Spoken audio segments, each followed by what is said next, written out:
إن الحمد لله نحمده ونستعينه ونستغفره ونعوذ بالله من شرور أنفسنا ومن سيئات أعمالنا من يهده الله فلا مضل له ومن يضلل فلا هادي له وأشهد أن لا إله إلا الله وحده لا شريك له وأشهد أن محمدا عبده ورسوله أرسله الله تعالى بالهدى ودين الحق ليظهره على الدين كله ولو كره المشركون. أعوذ بالله السميع العليم من الشيطان الرجيم. يا أيها الذين آمنوا اتقوا الله حق تقاته ولا تموتن إلا وأنتم مسلمون. يا أيها الناس اتقوا ربكم الذي خلقكم من نفس واحدة وخلق منها زوجها وبث منهما رجالا كثيرا ونساء واتقوا الله الذي تساءلون به والأرحام إن الله كان عليكم رقيبا. يا أيها الذين آمنوا اتقوا الله وقولوا قولا سديدا يصلح لكم أعمالكم ويغفر لكم ذنوبكم ومن يطع الله ورسوله فقد فاز فوزا عظيما. أما بعد فإن خير الكلام كلام الله وخير الحديث كتاب الله وخير السنن سنن محمد صلى الله عليه وسلم تسليما كثيرا كثيرا وشر الأمور محدثاتها وكل محدثة بدعة وكل بدعة ضلالة وكل ضلالة في النار. أوصيكم عباد الله أولا بتقوى الله.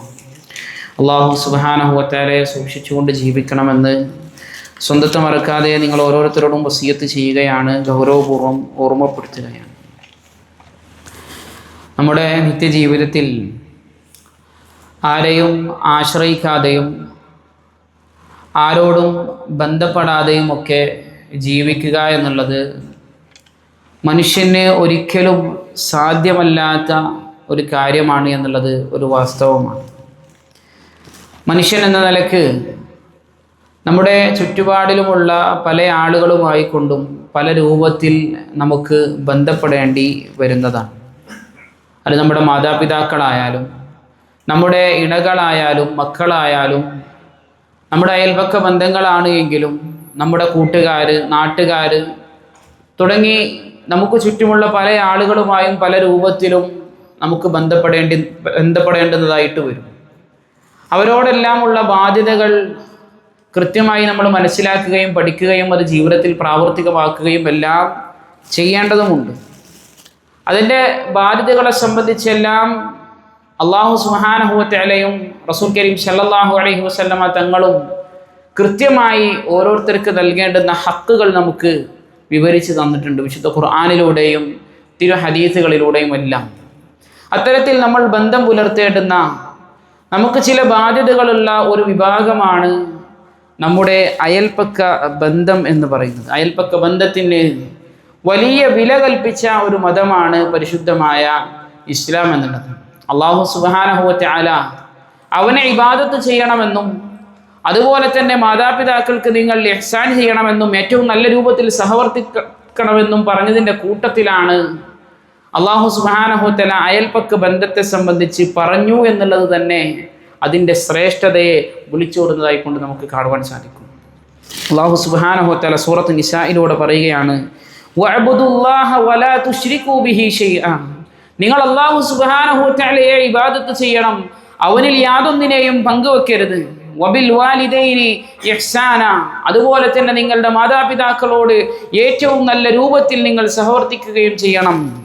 എന്നിട്ട് പറഞ്ഞു വബിദിൽ ഖുർബ. അതുപോലെ തന്നെ നിങ്ങളുടെ ബന്ധുക്കളോട്, വൽ യതാമ. അതുപോലെ തന്നെ അനാഥകളോട്, വൽ മസാകീനി. പാവപ്പെട്ടവരോട്, വൽ ജാരിദിൽ ഖുർബ. അതുപോലെ തന്നെ നിങ്ങളുടെ കുടുംബക്കാരായ നിങ്ങളുടെ അയൽവാസികളോട്, വൽ ജാരിൽ ജുനുബി.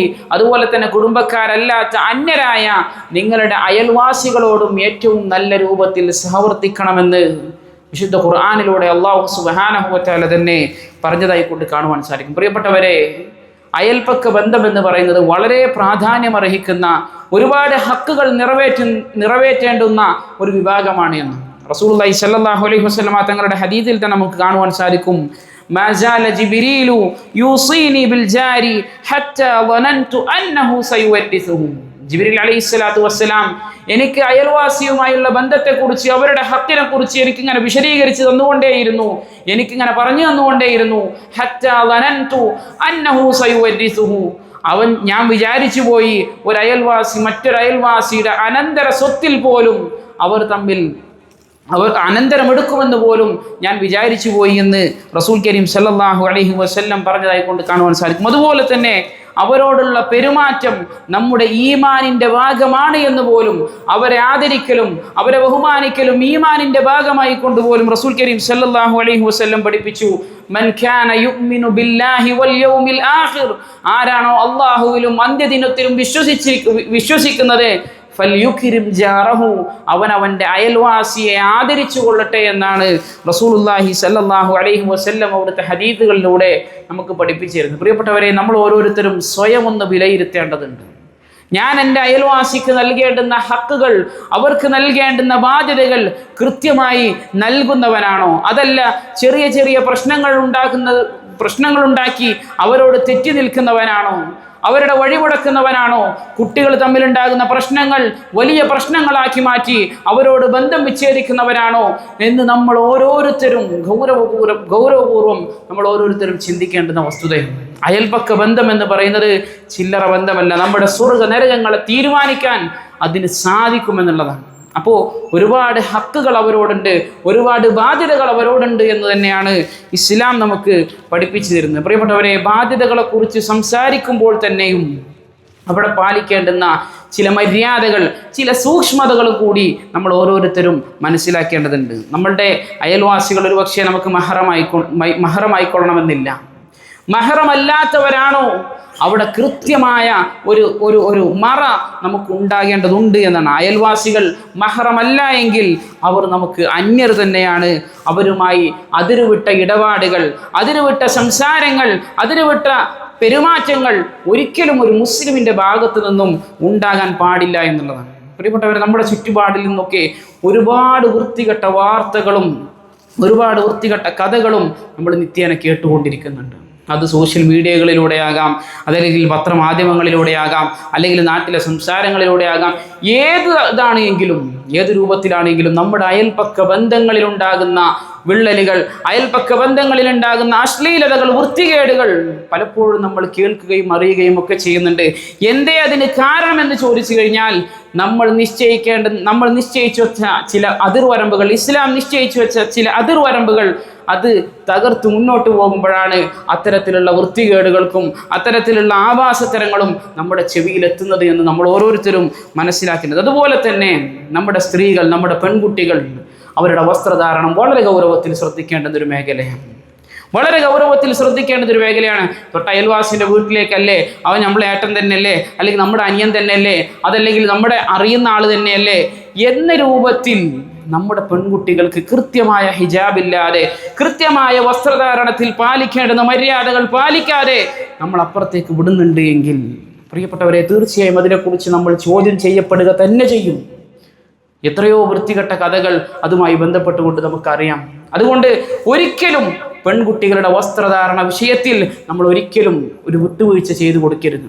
അടുത്ത വീട്ടിലേക്കാണോ പോകുന്നത്, അവർ മറക്കേണ്ടതെല്ലാം മറച്ച് കൃത്യമായി കൊണ്ടല്ലാതെ അന്യരുടെ വീട്ടിലേക്ക് പോകാൻ നമ്മൾ അനുവദിക്കരുത്. പ്രത്യേകിച്ച് നമ്മുടെ പെണ്ണുങ്ങളാണെങ്കിൽ, നമ്മുടെ സ്ത്രീകളാണെങ്കിൽ, നമ്മുടെ പെൺമക്കളാണെങ്കിൽ നമ്മൾ അവരെക്കുറിച്ച് നമ്മളോട് അല്ലാഹു സുബ്ഹാനഹു വ തആല നിർബന്ധമായും ചോദിക്കപ്പെടുമെന്നാണ് റസൂലുള്ളാഹി സ്വല്ലല്ലാഹു അലൈഹി വസല്ലം തന്നെ നമുക്ക് പഠിപ്പിച്ചു തന്നിട്ടുള്ളത്.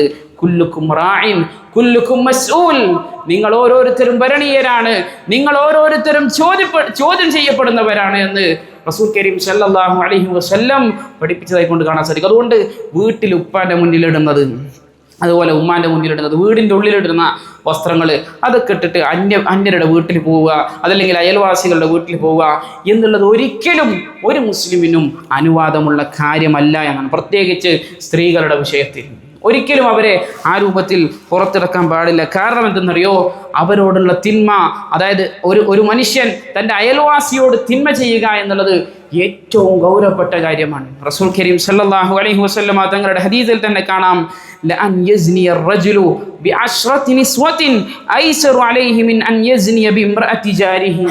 ഒരു മനുഷ്യൻ 10 സ്ത്രീകളുമായി അവൻ വ്യഭിചരിച്ചു.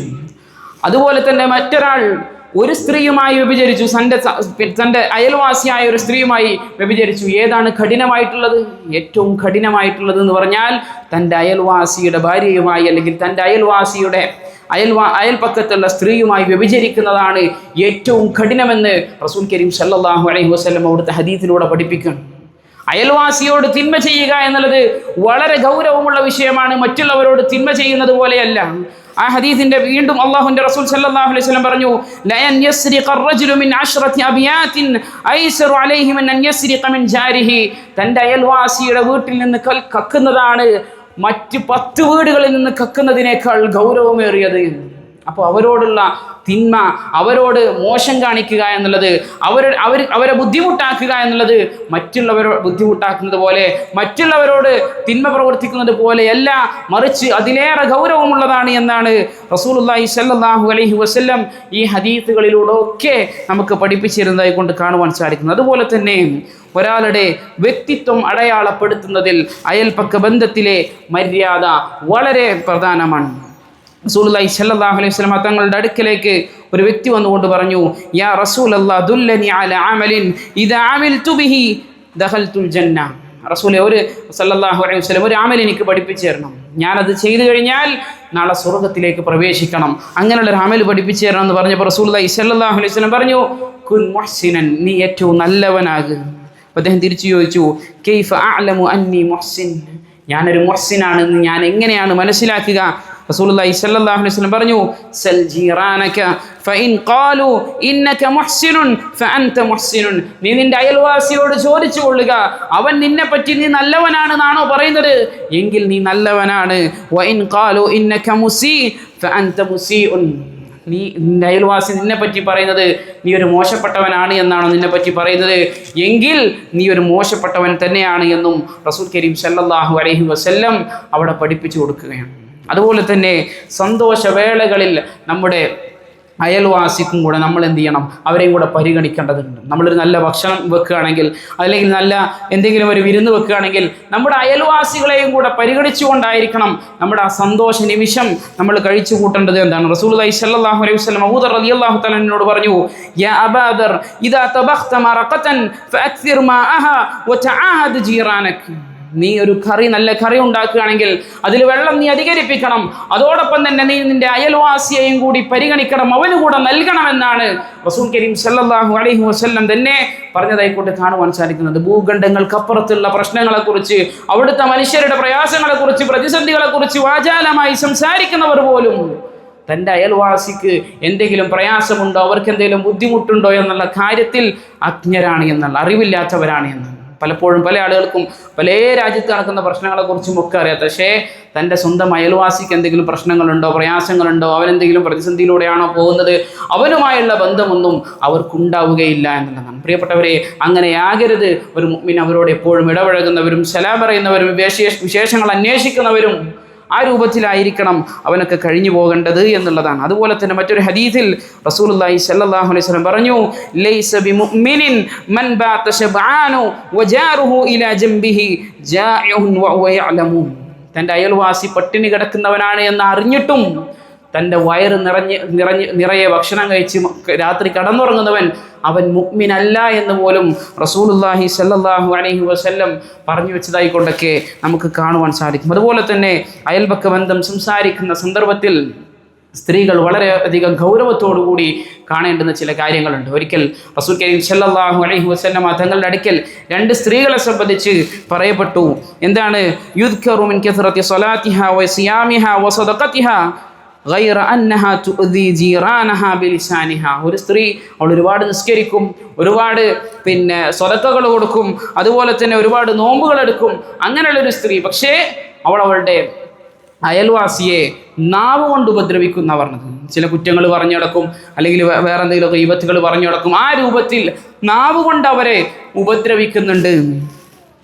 റസൂലുള്ളാഹി സ്വല്ലല്ലാഹു അലൈഹി വസല്ലം പറഞ്ഞു, ഹിയ ഫിന്നാർ, അവൾ നരകത്തിലാണ് എന്ന് റസൂലുള്ളാഹി സ്വല്ലല്ലാഹു അലൈഹി വസല്ലം പറഞ്ഞതായി കൊണ്ട് കാണാൻ സാധിക്കും. വീണ്ടും പറഞ്ഞു ഫഇന്ന ഫുലാനത യുദ്കറു മിൻ ഖില്ലത്തി സിയാമിഹാ വസദഖതിഹാ വസലാത്തിഹാ വലാ തുദി ജീറാനഹാ ബിലിസാനിഹാ ഹിയ ഫിൽ ജന്ന. ഒരു സ്ത്രീ അവൾ അധികം ഒന്നും നമസ്കരിക്കുന്നില്ല, അവൾക്ക് നിർബന്ധമായ നിസ്കാരങ്ങൾ, നിർബന്ധമായ നോമ്പുകൾ, അതുപോലെ തന്നെ അവൾ കുറഞ്ഞ രൂപത്തിലെ സദഖകൾ കൊടുക്കുന്നുള്ളൂ.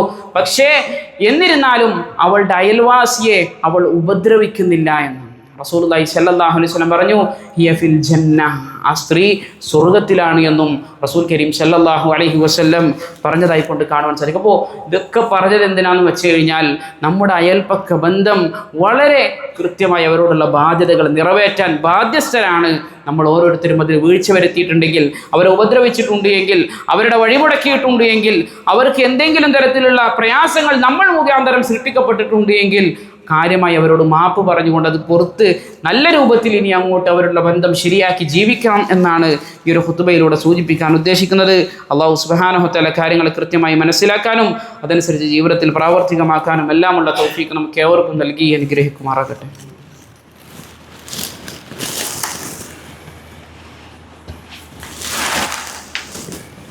അൽഹംദുലില്ലാഹി വസ്സലാത്തു വസ്സലാമു അലാ റസൂലില്ലാഹി വഅലാ ആലിഹി വഅസ്ഹാബിഹി അജ്മഈൻ. അമ്മാ ബഅദ്. ഇത്തഖുല്ലാഹ ഇബാദല്ലാഹ്. നമുക്കറിയാം, നമ്മൾ ഓരോരുത്തരും ഇപ്പോൾ കടന്നു പോയിക്കൊണ്ടിരിക്കുന്നത് പരിശുദ്ധമായ റമദാനിൽ മുന്നോടിയായിട്ടുള്ള ശഅബാനിലൂടെയാണ്.